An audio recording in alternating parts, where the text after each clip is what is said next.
May 28th, 2020, Thursday of the 7th week of Easter. A reading from the Acts of the Apostles. Wishing to determine the truth about why Paul was being accused by the Jews, the commander freed him and ordered the chief priests and the whole Sanhedrin to convene. Then he brought Paul down and made him stand before them. Paul was aware that some were Sadducees and some Pharisees, so he called out before the Sanhedrin, "My brothers, I am a Pharisee, the son of Pharisees. I am on trial for hope in the resurrection of the dead." When he said this, a dispute broke out between the Pharisees and Sadducees, and the group became divided. For the Sadducees say that there is no resurrection or angels or spirits, while the Pharisees acknowledge all three.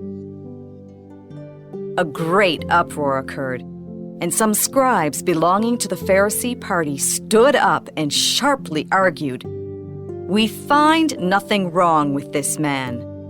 Suppose a spirit or an angel has spoken to him."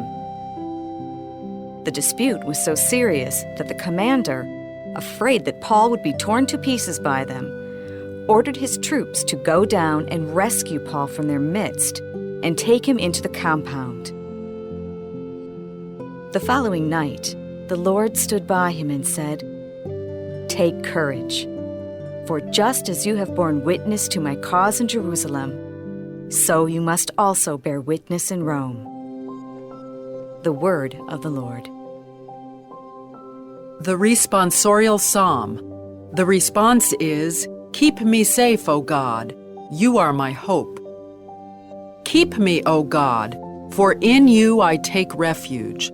I say to the Lord, my Lord are you.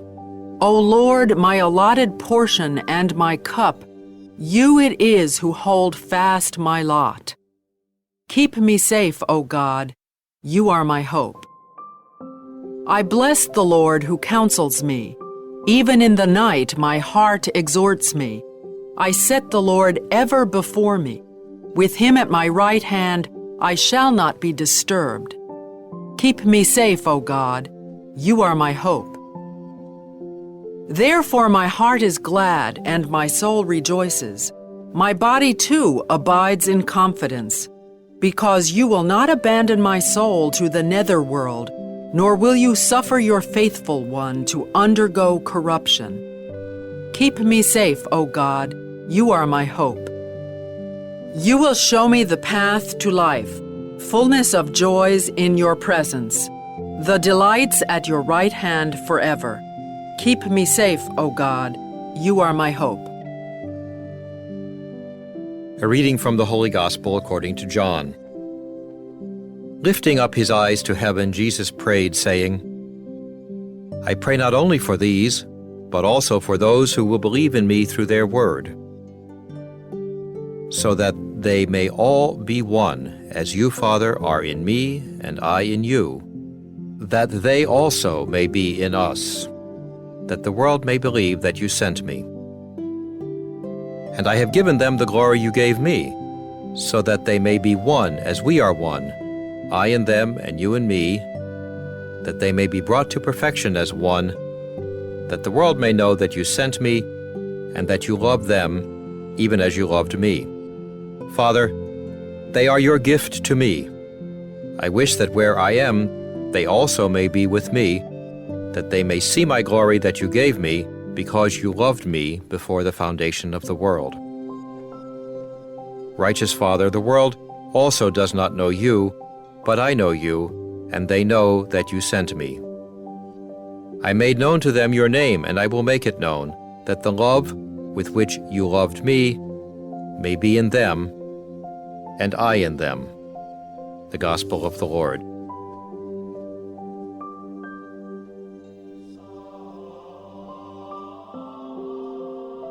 This is Catholic Daily Reflections for Thursday of the 7th week of Easter. Today's reflection is entitled, Lifting Your Eyes to Heaven. Lifting up his eyes to heaven, Jesus prayed, I pray not only for these, but also for those who will believe in me through their word, so that they may all be one, as you, Father, are in me and I in you, that they also may be in us, that the world may believe that you sent me. Lifting his eyes to heaven. What a great phrase. As Jesus lifted his eyes to heaven, he prayed to the Father in heaven. This act of lifting his eyes reveals one unique aspect of the presence of the Father. It reveals that the Father is transcendent. Transcendent means that the Father is above all and beyond all. The world cannot contain him. So in speaking to the Father, Jesus begins with this gesture by which he acknowledges the transcendence of the Father. But we must also note the immanence of the Father's relationship with Jesus. By immanence, we mean that the Father and Jesus are united as one. Their relationship is one that is profoundly personal in nature. Though these two words, immanence and transcendence, may not be part of our daily vocabulary, the concepts are worth understanding and reflecting upon. We should strive to be very familiar with their meanings and, more specifically, with the way that our relationship with the Holy Trinity shares in both.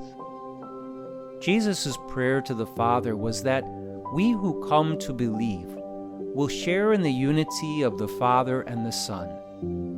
We will share in God's life and love. For us, this means we start by seeing the transcendence of God. We also lift our eyes to heaven and strive to see the splendor, glory, greatness, power, and majesty of God. He is above all and beyond all.